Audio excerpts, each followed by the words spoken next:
படத்தோட முக்கியமான கதையாக நான் தேர்ந்தெடுத்தது உப்பளத்தை பற்றி தான். அதுவும் ஒரு விவசாயம் அப்படிங்கிறதுனால அந்த ஒரு விஷயத்தை யாரும் எடுக்கலை. அது நம்ம திரைப்படமாக கொண்டு வந்தா என்ன, அது கதைக்களமாக அமைஞ்சா என்ன அப்படிங்கிற ஒரு எண்ணம் எனக்கு இருந்துகிட்டே இருந்தது. நானும் பிறந்த இடம் அது பக்கத்தில் இருக்கிறதுனால எனக்கு ஏதுவாக இருந்தது. அதனால் அவங்களுடைய பார்க்கும் போதெல்லாம் எனக்கு இவங்களை பதிவு செய்யணுங்கிற ஒரே நோக்கம் இருந்தது. அதற்கான கதைக்களமாக அமைக்கிறதுக்கு என்னென்ன விஷயங்களும் நான் அமைச்சுக்கிட்டேன். அதுக்கு நம்ம என்னுடைய கற்பனையும் சேர்த்து இந்த ஆக்கிரமிப்பு கதை அமைந்ததா நான் சொல்லுவேன். எல்லாருக்கும் வணக்கம். V1 சினிமாஸ் தயாரிக்கும் அழகேசன் தான் இந்த படத்தோட தயாரிப்பாளர். படத்தின் பெயர் வந்து ஆக்கிரமிப்பு. இந்த படத்தினுடைய இயக்குனர் என்னுடைய நண்பருமான திரு வாணியா அவர்கள் ரொம்ப சிறப்பாக இந்த படத்தை இயக்கியிருக்கிறாங்க. நல்ல கதைக்களம் கொண்ட ஒரு படமாக வந்திருக்குது. அதுவும் முக்கியமானது, இதுவரைக்கும் தமிழ் திரையுலகத்தில் உப்பளத்தை பற்றி யாருமே எடுத்தது கிடையாது. எனக்கு இந்த படத்தில் வந்து கம்போஸ் பண்ணுற முதல் சாங்கே உப்பளம் சாங் தான். ஸோ அந்த அளவுக்கு இந்த கான்செப்ட் வந்து ரொம்ப என்னை இம்ப்ரெஸ் பண்ணிடுச்சு. ஸோ அதுக்கப்புறம் எங்களுடைய பணிகள் ரொம்ப சிறப்பாக அதில் முடிஞ்சிருக்கு. 4 சாங்கு மொத்தம். இந்த 4 சாங்கில் வந்து பார்த்திங்கன்னா தமிழமுதன் ஒரு பாட்டு எழுதியிருக்கிறாங்க, நில்லடி நில்லு அப்படிங்கிற சாங்கு. அதை சிங்கர் ரிக்ஷிதா தான் பாடியிருக்காங்க. இவங்க ரொம்ப எல்லாருக்கும் நல்லா தெரியும். ரொம்ப அருமையான ஒரு மெலோடி. ரிக்ஷிதா அண்டு ஜெகதீஷ் 2 பேரும் பாடியிருக்கிறாங்க. அதுக்கப்புறம் கடல் காத்து பாடும் பாட்டு என்ற பாடல் வந்து BM மகாலிங்கம் அண்டு ஷைனி 2 பேரும் பாடியிருக்காங்க. அதுவும் சூப்பராக வந்திருக்குது. அதுக்கப்புறம் வீரத்திலேங்கிற ஒரு சாங் வந்து அதுவும் BM மகாலிங்கம் பாடியிருக்காங்க. எல்லா சாங்ஸுமே ரொம்ப சூப்பராக வந்திருக்குது. படமும் வந்து குடும்பத்தோடு வந்து எல்லாரும் குதூகலமாக கொண்டாடி நல்லா ரசித்து பார்க்கலாம். உலகெங்கும் திரையரங்கில் ரிலீஸ் ஆகுது. படம் வந்து எல்லாருக்கும் ரொம்ப பிடிக்கும். ஏன்னா நல்ல கதையம்சம் கொண்ட ஒரு படம். எல்லாமே குடும்பத்தோடு நல்ல மகிழ்ச்சியாக பார்க்கலாம். வருகிற வெள்ளிக்கிழமை, அதாவது 18 ஜூலை அந்த படம் உலகெங்கும் ரிலீஸ் ஆகுது. ஸோ எல்லாரும் மகிழ்ச்சியாக வந்து பாருங்கள். உங்களுடைய அன்பான பாராட்டுகளை, உங்கள் சப்போர்ட்டை வந்து எங்களுக்கு நீங்கள் தெரிவிக்கணும். அதில் மீடியா நண்பர்கள் ரொம்ப உங்களை எல்லாரும் நான் அன்பாவோட கேட்டுக்கொள்கிறேன். ரொம்ப சிறப்பாக இது மக்களிடத்தில் கொண்டு சேர்க்கிற மிகப்பெரிய பணியை வந்து நீங்கள் செய்கிறதுனால உங்களுக்கு மிகவும் நான் வந்து நேசிக்கிறேன். எல்லாம் நல்லபடியாக நடக்கும். இறைவன் அருளால் இந்த படம் சிறப்பாக வந்திருக்குது. இந்த படத்தில் அம்மா, உங்கள் பேர் சொல்லுங்கம்மா. வசந்தா ரொம்ப வசந்தா ரொம்ப பிரமாதமாக பண்ணியிருக்கிறாங்க. அடுத்தது வந்து கவிஞர் மதிலை சிற்பி, முத்து சிற்பி ரொம்ப முத்தா வரிகளை போட்டிருக்காரு. ரொம்ப சிறப்பாக அருமையாக எழுதியிருக்காங்க. வீரத்திலே நாங்கள் சிங்கமடா, உண்மையிலுமே இவரே ஒரு சிங்கம் தான். அந்த மாதிரி பண்ணியிருக்கிறாங்க. வரிகள் ரொம்ப அற்புதமாக இருக்குது. பாட்டு நல்லா வந்திருக்கு. நல்லா நடிச்சிருக்கிறாங்க கூட. இது மாதிரி ஒவ்வொருத்தருடைய கேமராமேன் அவருடைய பணியை ரொம்ப சிறப்பாக பண்ணியிருக்கிறாரு. எடிட்டரு, எல்லா டெக்னீஷியனும் அவங்களுடைய பணிகளை வந்து ரொம்ப சூப்பராக பண்ணியிருக்காங்க. எல்லாம் என்ஜாய் பண்ணியிருக்கிறோம். மக்கள் எல்லாருக்கும் ரொம்ப பிடிக்கும். ஏன்னா இது வந்து இன்றைய காலகட்டத்தில் இது ரொம்ப கமர்ஷியலாகவும் இருக்கும். அதே சமயத்தில் ரொம்ப ஒரு கதைக்களம் கொண்ட, அதாவது வாழ்வியல். உப்பளங்கிறது வந்து நிறைய பேருக்கு தெரியாது. அந்த உப்பை எப்படி தயாரிக்கிறாங்க, எப்படி அது உருவாக்கப்பட்டு வெளியில் வருகிறது அப்படிங்கிறதெல்லாம் இயக்குனர் ரொம்ப அழகாக எடுத்துருக்குறாங்க. ஸோ நாங்கள் எல்லாமே ரொம்ப மகிழ்ச்சியாக சந்தோஷமாக இதை இது பண்ணியிருக்கோம். உங்களுடைய அன்பான வாழ்த்துக்கள், இப்போ ஆசீர்வாதம் எங்களுக்கு தேவை. நன்றி. எல்லாருக்கும் வணக்கம். நான் வந்து சிங்கர் ரிக்ஷிதா ஜவஹர். ஸோ இந்த படம் வந்து எனக்கு ரொம்பவே ஒரு ஸ்பெஷலான மூவி. ஏன்னா நான் நிறையா படம் பாடியிருக்கேன். பட் ஒரு படத்துக்குன்னு ஒரு பாட்டு வந்து நான் ஃபஸ்ட்டு பாடியிருக்கேன், ரெக்கார்ட் ஆகிருக்குன்னா அது வந்து இந்த படம் தான். அண்ட் ரிலீஸ் ஆக போகுது. எனக்கு ரொம்ப சந்தோஷமாக இருந்துச்சு இந்த நியூஸ் கேட்கும்போது. இந்த படம் வந்து என்ன கதைக்களம் அப்படின்றது எனக்கு தெரியாது. பட் அந்த சாங் ரெக்கார்ட் பண்ணும்போதே அதோட விஷுவல்ஸ்லாம் பார்த்தோம். ரொம்ப அருமையாக இருந்துச்சு. நல்ல ஒரு கெமிஸ்ட்ரி இருந்துச்சு. ஸோ கண்டிப்பாக இந்த படம் எல்லாருக்குமே பிடிக்கும்னு நினைக்கிறேன். இந்த சான்ஸ் வந்து எனக்கு கொடுத்ததுக்கு டேரக்டர் அங்கிள், அப்புறம் லிரிக்கிஸ்ட் அங்கிள், அப்புறம் மியூசிக் டைரக்டர் ஜான் அங்கிள் எல்லாருக்குமே வந்து ரொம்ப தேங்க்ஸ். மக்கள் எல்லாருமே வந்து கண்டிப்பாக இந்த படத்தை வந்து தியேட்டர்ஸில் போய் பார்க்கணும். உங்களோட லவ் அண்ட் சப்போர்ட்டை வந்து மீடியாவில் மக்கள் எல்லாருமே கொடுத்தா ரொம்ப சந்தோஷமாக இருக்கும். ஏன்னா நல்ல படங்கள்லாம் வந்து மக்கள் வந்து நீங்கள் என்கரேஜ் பண்ணிங்கன்னா நிறையா டேரக்டர்ஸ்க்கு, மியூசிக் டைரக்டர்ஸ்க்கு ரொம்ப என்கரேஜிங்காக இருக்கும். ஸோ மக்கள் ப்ளீஸ் சப்போர்ட் பண்ணுங்கள். தேங்க்யூ. எல்லாருக்கும் வணக்கம். என் பேர் சொந்த பேர்னு எடுத்துக்கிட்டா என் பேர் ஆரோக்கியசாமி. இப்போ படத்துக்காக என் பேரை மாற்றிருக்கேன். பதிலை முத்துச்சிப்பின்னு மாற்றிருக்கேன் நான். பதிலைங்கிறது வத்தலக்குண்டு, திண்டுக்கல் மாவட்டம் வத்தலக்குண்டுன்னு ஒரு ஊர் இருக்குது. அந்த வத்தலக்குண்டோட சுருக்க பெயர் தான் பதிலை. அதனால நம்மளுக்கு பிறந்த ஊருக்கு பெருமை சேர்க்கணும்ல, அதனால ஊர் பேரோடு சேர்த்து என்னோட புனை பெயரையும் கொடுத்துருக்கேன் நான். இந்த படத்தில் வந்து என்னோட பெயர் வந்து பதிலை, கவிஞர் பதிலை முத்துச்சிப்பி வரும். அதுதான். அடுத்து வந்து நான் படத்தை பற்றி சொல்லணும்னா, சின்ன வயசுலேருந்தே சினிமாவில் இருந்துச்சு. நிறைய இதுக்கு ட்ரை பண்ணி பார்த்தாலும் சில விஷயங்களில் நல்லது நடந்துச்சு, சில விஷயங்கள் அவமானம் நடந்துச்சு. அதை சொல்லி ஆகணும். அதுக்கு பின்னால் தான் நாங்கள் வேற ஒரு பட ஷூட்டிங்கில் வந்து நானும் என்னோட அன்பு இயக்குனர் வாணியா சாரும் சந்தித்தோம். இதில் வந்து அழகு சார்னு ஒருத்தருக்கு, அவர் தான் இந்த படத்தோட மெயின் ப்ரொடியூசரு. அவரை சொல்லி ஆகணும். அவரும் நம்ம இயக்குனர் சாரும் நாங்கள் வேற ஒரு பட ஷூட்டிங்கில் சந்தித்தோம். அந்த சந்திப்பில் வந்து நண்பர்களாக பழகி நம்ம ஏன் அடுத்த இடத்துக்கு வாய்ப்பு கேட்டு போனோம், நம்ம படமாக சொந்தமாக எடுத்து அடுத்தவங்களுக்கு வாய்ப்பு கொடுக்கலாம் அப்படின்னு சொல்லி ஒரு முடிவெடுத்து நாங்கள் இந்த படத்தை தயாரிக்கிறதுக்கு முயற்சி பண்ணோம். ரொம்ப கஷ்டப்படுத்த முயற்சி பண்ணோம். அதுக்கு பின்னால் வந்து நம்ம அழகு சார் எல்லாம் பேசி முடிவெடுத்து நம்ம இசையமைப்பாளர் ஜான் பீட்டர் சார் வந்து நாங்கள் செலக்ட் பண்ணி இந்த படத்துக்கு இசையமைக்கிறதுக்காக செலக்ட் பண்ணி அவர்கிட்ட நம்ம தொடர்பு வச்சுக்கிட்டோம். அவரோட இசை இதில் பக்காவாக இருக்கும், பயங்கரமாக இருக்கும். அவர் ஃபஸ்ட்டு மியூசிக்னே யாராலும் சொல்ல முடியாது, அந்த அளவுக்கு வேற லெவலில் பண்ணியிருக்காரு. நீங்கள் படம் பார்த்தா தெரியும். அது நல்ல விஷயம் நடந்திருக்கு. இப்போ என்னை பற்றி சொல்லணும்னா, நான் பாடலாசிரியருக்கு தான் ஃபஸ்ட்டு வாய்ப்பு கேட்டுக்கிருந்தேன். நான் பாடலாசிரியருக்கு நான் பாட்டு எழுதி நிறைய வச்சிருக்கேன். நான் அந்த பாடலாசிரியருக்கு இங்கே எங்கேயும் அலைஞ்சு இந்த படத்துக்காக நான் பாட்டு எழுதுனா வாணியா சாட்டை வந்தேன். நான் அவர் வந்து என்னோட தோற்றத்தை பார்த்தாரோ இல்லை மற்ற டேலண்ட்டை பார்த்தாரோ எனக்கு தெரியல, எனக்கு பாடலோடு சேர்த்து ஒரு நடிக்கிறதுக்கு வாய்ப்பு கொடுத்தாரு. அதாவது ஒரே கல்லில் 2 மாங்காய்ன்னு சொல்லுவாங்கல்ல, அந்த 2 மாங்காயை வந்து எனக்கு அவர் பரிசு கொடுத்தாரு. பாடலாசிரியர் வாய்ப்போடு சேர்ந்து கதாபாத்திர வாய்ப்பும் கொடுத்தாரு. அந்த கதாபாத்திரம் இந்த படத்தில் பண்ணியிருக்கேன். நான் பாருங்கள், நல்லபடியாக பண்ணியிருக்கேன். அதுக்கு மேலே சொல்லணும்னா, என்னோட அக்கா, என்னோட சொந்த உடன் பிறந்த சகோதரி. இவங்க எனக்கு தாய் மாதிரி. அவங்க அதிகம் பேசினா அழுதுருவாங்க. தாய் மாதிரி இல்லை, தாய் தான். அவங்க வந்து இந்த படத்தில் வந்து அறிமுகமாகறாங்க. அவங்களும் ஒரு கல்லில் 2 மாங்கான்னு சொல்லுவாங்க. அதே மாதிரி தான் அவங்களும் அறிமுகமாகறாங்க. ஒரு அறிமுகம் வந்து இணை தயாரிப்பாளர் அறிமுகமாகறாங்க, பதிலை வசந்தா. அடுத்த மாங்காய் வந்து இவங்க வந்து இந்த படத்தில் ஒரு கதாபாத்திரம் பண்ணுறாங்க. கதாபாத்திரம்னா சாதாரண கதாபாத்திரம் இல்லை, பயங்கரமான வேற லெவலில் இருக்கு. நேற்று தான் இந்த படத்தை நாங்கள் முழுமையாக பார்த்தேன். படம் வேற லெவலில் போய்கிட்டு இருக்கு. நீங்கள் படம் பார்த்தா தெரியும். நாங்கள் இதை மேலோட்டமாக எங்களோட படைப்புகளை நாங்களே பிரபலியப்படுத்தி பேசுகிறோம், பிரபலியப்படுத்தி நம்ம சொல்கிறோம்னு யாரும் நினைச்சிடக்கூடாது. உண்மையிலே படம் பயங்கரமாக வேற லெவலில் இருக்குது. அந்த அளவுக்கு இவங்க கேரக்டர் பண்ணியிருக்காங்க. அதே மாதிரி எங்கள் இயக்குனர் வாணியா சார், அவங்க வந்து என்னத்த சொல்றது, அடுத்த மெயின் வில்லன் ரெடி ஆயிட்டாரு. இந்த படத்துக்கு வந்து அவ்வளவு கலக்காரு. மெயின் ரோல் பண்ணியிருக்காரு, மெயின் வில்லன் ரோல் பண்ணியிருக்காரு. நீங்க படம் தான் பாருங்க, அவர் வேற லெவலுக்கு வருவாரு. ஆனா அடுத்த மெயின் வில்லன், அடுத்த கலை உலகத்துக்கு, சினிமா உலகத்துக்கு அடுத்த மெயின் வில்லன் தயாராயிட்டாரு. அவர் ஒரு இது மட்டும் பண்ணல, தயார் பண்ணியிருக்காரு. அடுத்து சொன்னல ஆக்ட் பண்ணியிருக்காரு. அடுத்து பாடலே எழுதியிருக்காரு. அவர் வந்து 3 விதமாக அறிமுகமாகிறாரு. ஒன்று டைரக்டர், அடுத்து நடிகர், இன்னொன்று பாடலாசிரியர். 3 விதமாக அவரோட பரிமாணத்தை இங்கே கொண்டு வர்றாரு. இந்த அவர் வந்து சினிமா உலகத்தில் ஒரு ரவுண்டு வருவார். அப்படி இருக்குன்னு சொல்லியிருக்கேன் நான். சார், சில இயக்குநர்கள் பேர் வரிசையில் நீங்கள் வருவீங்கன்னு நேற்று சொல்ல வாழ்த்துக்கள் சொன்னேன் நான். அது கண்டிப்பாக நடக்கும், அதில் எந்த மாற்றமும் இல்லை. அது கூட நிறைய பேர்த்த சொல்றதுக்கு வாய்ப்பு இல்லை. அடுத்து இதுக்கு மேலே சொல்லணும்னா எங்கள் அழகேஷன் சார் சொல்லணும்.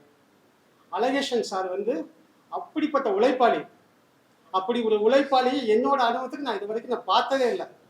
அந்த உழைப்பு சம்மந்தம் வேலை ஜிம்முன்னு இருக்கு, உழைப்புக்கு சம்மந்தம் மற்ற இந்த இடத்த கூட அவர் வந்து ஒரு பேச்சு பேசுறதுமே அங்கே கூட எதிர்பார்க்கல. நம்ம மீடியாவில் பேசுறது, நம்ம படம் வெளியில் வருமேன்னு எதிர்பார்க்காம அவர் வந்து அந்த உழைப்பு சம்மந்தமாக அவர் வெளியே இருந்துட்டாரு. அவர் சில வேலைகள் இருக்காது, அதனால இங்கே வர முடியல. அவர் வந்து படம் எந்த நேரத்தில் ஆரம்பிச்சாங்களோ அந்த நேரத்துல இருந்து இந்த நிமிஷம் வரைக்கும் உழைச்சிட்டு இருக்காரு. அவர் உழைப்பு இல்லாட்டி இந்த படம் வந்து வெளியே வர்றதுக்கு வாய்ப்பே இல்லை. நாங்கள் எல்லாம் எங்களோட பங்களிப்பை செஞ்சோம். எங்களுக்கு பங்களிக்கு மேலே உழைப்புன்னு ஒன்று இருக்கு. பங்களிக்கு இப்போ செஞ்சு அவங்க இடத்துக்கு போய் சேஃப்டி ஆகிட்டான். அதுக்கு மேலே அவர் நடத்த பல விஷயங்கள் இருக்கு. அந்த விஷயங்கள்லாம் எல்லாம் கோர்வையை கொண்டு போய் இப்போ படம் வெளியில் வர அளவுக்கு அவர் கொண்டு வந்துட்டாரு. வர ஜூலை 18 வெள்ளிக்கிழமை, நாளை மறுநாள் படம் வெளியாக போகுது. எல்லாரும் பாருங்க, பார்த்து உங்களோட இதை கமெண்ட்ஸை சொல்லுங்க. படம் வேற லெவலில் இருக்கு. அது நானா சொன்ன எங்களுக்கு பெருமையாக இருக்காது, நீங்கள் பார்த்து எங்களுக்கு சொல்லணும். அதனால வேற லெவலில் இருக்கு. பாட்டு 4 பாட்டு இசையமைப்பாளர் பக்கவா எப்படி நம்ம என்ன சொல்றது, நம்ம கலா மேடம் சொல்லுவாங்க, கிளி கிளின்னு கிழிச்சிட்டா அப்படிம்பாங்க. அது மாதிரி படத்துல கிளி கிளி கிழிச்சிட்டாரு பாட்டை. அதை இப்போ பக்கத்தில் உட்காந்துருந்த மேடம், நம்ம ஒரு பாடகி, அவங்க இப்போதான் எங்களுக்கு அறிமுகமானாங்க. அவங்க வந்து ஒரு மெலடி சாங் பாடியிருக்காங்க. நான் வந்து ஒரு பாடல் தான் சார். பாட்டுக்கு 2 பாட்டுக்கு சாட்ட வாய்ப்பு கேட்டேன் நான். ஒரு பாட்டுக்கு சார் 4 பேர் இருக்காங்க, எல்லா பேருக்கு வாய்ப்பு கொடுப்போம் அப்படின்ட்டு ஒரு பாட்டுக்கு 4 பாடலாசி 4 வாய்ப்பு கொடுத்துருக்கோம். அதனால் என்னோட பாட்டை வந்து அதே சொல்லணும், வீரத்தில் நாங்கள் சிங்கமடா வெள்ள மனசு தங்கமடான்ட்டு ஒரு சுத்த தமிழ் வரிகளை போட்டு ஒரு ஆங்கில வரி கூட கலக்காம நான் சாட்டே சொல்லிட்டேன் சார். ஆங்கில வரிகள் சேர்க்க மாட்டேன். அப்படி சுச்சுவேஷன் தகுந்த மாதிரி கம்போசிங்க்கு தகுந்த மாதிரி தான் நான் சேர்ப்பேன் ஒழிய ஆங்கில வரிகள் சேர்க்கறது எனக்கு விருப்பம் இல்லை. நான் தமிழை நேசிக்கிறேன். அதனால தமிழ் வரிகள் தான் சார் எழுதி கொடுப்பேன். நான் ஆங்கில வரிகள் நான் சேர்க்க மாட்டேங்க. சுத்த தமிழ், கடைசி வரைக்கும் சுத்த தமிழில் தான் இந்த பாட்டு வரும். நல்ல புரியுத மாதிரி வரும். அதுக்கு தகுந்த மாதிரி இசை இருக்கும், பக்காவாக இருக்கும். நீங்கள் படத்தை பாருங்க, படத்தை பார்த்து நீங்கள் சொல்லுங்க. எல்லா பேருக்கும் அதாவது இன்னொரு விஷயம், உங்கள் மீடியாவுக்கு நான் வேண்டுகோள் இருக்கிறேன். நான் இது நல்ல விதமாக எடுத்து போய் மக்கள்கிட்ட சேர்த்து எங்களுக்கு நல்ல பேர் வாங்கி கொடுக்கணும். இப்போ கலை உலகெல்லாம் அடி எடுத்து வச்சுருக்காங்க. அந்த அடி எடுத்து வச்சதில் எங்களுக்கு நல்ல உலகம் மக்களுக்கு கொண்டு போய் சேர்த்து நல்ல பேர் வாங்கி கொடுத்து பேரும்புகளோடு நாங்கள் சினிமா உலகத்தில் பயணம் வரணும்னு உங்களை வேண்டி விரும்பி கேட்டுருக்குறேன். நன்றி, வணக்கம். எல்லாருக்கும் வணக்கம். நாங்கள் வந்து இந்த படத்தை எடுத்து முடிக்கிறதுக்கு எவ்வளோ கஷ்டப்பட்டோம்னு எங்களுக்கு தான் தெரியும். என்ன ஒரு உப்பளை கதைன்னா ஒரு வீட்டுக்கு ஒரு முத்தாக இருக்கிற உப்பு தான் நாங்கள் இந்த கதையை பற்றி நாங்கள் எடுத்திருக்கோம். எல்லாத்துக்குமே ஒரு கஷ்டம். எனக்கு வந்து இந்த படத்தில் நடிக்கிறதுக்கு இஷ்டமே இல்லை. எங்கள் தம்பிங்க தான் அக்கா இந்த படத்தில் நீங்கள் சீன் பண்ணியே ஆகணும். அதே மாதிரி டைரக்டர் சார் எங்கள் தம்பி உயிரை கொடுத்து என்னை நடிக்க வச்சாரு. எனக்கு வந்து கேமராவில் நின்னா கூட எனக்கு பதட்டமாக இருக்கும். எப்படி தம்பி இது பண்ண போகிறேன் நான், எனக்கு எப்படி எந்த சூழ்நிலை நான் பண்ணுறது அப்படின்னு சொல்லி. அப்போ வந்து தம்பி சொன்னார், அக்கா நாங்கள் இருக்கோம், நீங்கள் கவலைப்படக்கூடாது, கவலைப்படாமல் நீங்கள் வந்து ஒரே இதில் இருக்கணும், நீங்கள் வந்து உங்களுக்கு நடிப்பு வரும், நீங்கள் நடித்ததே ஆகணும் இந்த படத்தில் அப்படின்னு சொல்லி ஒரே ஒரு தடவை தான் சொன்னார். என்னை வந்து கேமரா பார்க்காதீங்கக்கா, பார்க்காம நீங்கள் பண்ணுங்க அப்படின்னு சொல்லி 75 நாள் நாங்கள் பாடுபட்டு நாங்கள் இந்த படத்தை வந்து கொண்டு வந்திருக்கோம். அதுக்கு வந்து நம்ம மியூசிக் டைரக்டர் சான் பீட்டர் சார் எங்களுக்கு ஒத்து உழைச்சிருக்காரு. தம்பி அழகு தம்பி அதை விட ஒத்து உழைச்சிருக்காப்புல. இந்த படம் வந்து ஹை லெவலில் வந்திருக்கு. எங்களுக்கு வந்து எல்லாருமே ஒத்துழைப்பு கொடுத்து ரொம்ப எங்களுக்கு வந்து இந்த படத்தை வந்து முன்னணியில் நின்று எங்களை நடத்தி கொடுக்கணும். எங்கள் டைரக்டர் தம்பிக்கு இன்னொரு நன்றி. ரொம்ப சிரமப்பட்டு என்னை நடிக்க வச்சு ஒவ்வொரு சிப்பி செதுக்குனது மாதிரி செதுக்கி என்னை வந்து இந்த இடத்துக்கு கொண்டு வந்து உட்கார வச்சுருக்காருனாக்க அதுக்கு வந்து நம்ம எங்கள் குடும்பம்தான் இதுக்கு காரணம். நாங்கள் ஒரு குடும்பமாக வந்து இந்த படத்தை வந்து எடுத்திருக்கோம். எல்லாத்துக்குமே நன்றி, வணக்கம். எப்படி இருந்துச்சு முதல்ல வந்து நடிக்கிறீங்க, எப்படி இருந்துச்சு? அதே தம்பி, எனக்கு வந்து நடிப்பே வரல தம்பி, நடிப்பே சுத்தமாக வரல. எனக்கு கேமரா முன்னாடி நிற்கிறதுக்கு ஒரு பதட்டமாக இருக்கும் தம்பி. அப்போ வந்து தம்பி தான், டைரக்டர் தம்பி தான், நீங்கள் நடித்ததே ஆகணும், இந்த கேரக்டர் வந்து உங்களுக்கு நல்லா பொருத்தமாக இருக்கும், நீங்கள் வந்து இதில் வந்து நீங்கள் பண்ணுறீங்க, பண்ணி இந்த படம் வந்து வெற்றிகரமாக வரும், கண்டிப்பாக வருங்கக்கா, இது வந்து உங்களால் தான் முடியும் அப்படின்னு சொன்னார். சரி தம்பி, ஓகே தம்பி, நம்ம செய்யலாம் அப்படின்னு சொல்லிட்டு பக்காவாக பண்ணியிருக்கான். எல்லாரும் பொதுமக்கள் எல்லாம் குடும்பத்தோடு வந்து பார்த்து எங்களுக்கு வந்து எல்லாத்துக்கும் இதை கொடுக்கணும், நல்லதாக கொடுக்கணும். வணக்கம், எனது பெயர் ஜெயம் வசு.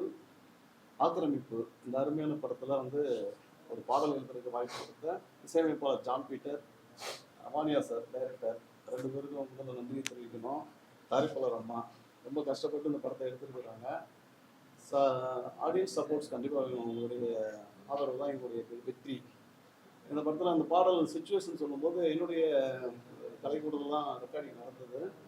அப்போ ஜான் பீட்டர் சார் இந்த மாதிரி ஒரு பாட்டு இருக்குது, கடல் பாட்டு இருக்குன்னா, கடல் பாட்டு எக்கச்சக்கமான பாட்டு வந்திருக்கு, என்ன பாட்டு கொடுத்துருக்கீங்கன்னு கேட்டேன். அப்போ வந்து ஒரு காதலன் காதலியுடைய ஊடலும் வந்து இதில் இருக்கணும் அப்படின்னு சொல்லி, அதில் இணைந்து இருக்கணும் அப்படின்னு சொல்லி அந்த பாட்டுடைய தளம் சொன்னாங்க வாணியர் சார் அவங்களும். அப்போ அந்த பாட்டு வந்து கடல் காத்து பாடும் பாட்டு அலையெல்லாம் ஆடும் கூத்து அப்படின்னு ஒரு பாட்டு. இந்த பாட்டு என்ன ஆடியோ வெளியில் வரலைன்னு நினைக்கிறேன் யூடியூப்ல தளத்தில். கண்டிப்பாக அது வெளியில் வந்தோடனே ஆதரவு தெரிவிங்க. இந்த படம் வெற்றி பெறதுக்கு நிறைய பேர் சப்போர்ட் பண்ணுங்க. சின்ன படங்கள்லாம் வெற்றி பெறணும்னா நாங்களாம் ரொம்ப ஆதரவாக எதிர்பார்க்குறோம். கண்டிப்பாக அந்த படத்துக்கு நீங்கள் ஆதரவு தெரிவிங்க. நன்றி. இதுக்கு முன்னாடி ஏதாவது படத்துல பாட்டு எழுதிருக்கீங்களா இல்லை இதான் முதல்ல? நிறையா பாட்டு இருக்குது சார். பட்டாப்பட்டி என்னுடைய ஃபர்ஸ்ட் பாட்டு ஏஜிஎஸ் கம்பெனியில் பண்ணியிருக்கிறேன். அதுக்கப்புறம் ஒரு 30 படங்கள் எழுதுகிறேன். கடைசியாக நான் வெளியில் வந்த படம் சுட்ட படம் சுடாத படம் பவர் ஸ்டார் பண்ணது. அதுக்கப்புறம் ரெண்டு நாளுக்கு அப்புறம் வாணியார் சார் அந்த படம் இந்த ஆக்கிரமிப்பு பண்ணியிருக்கிறேன்.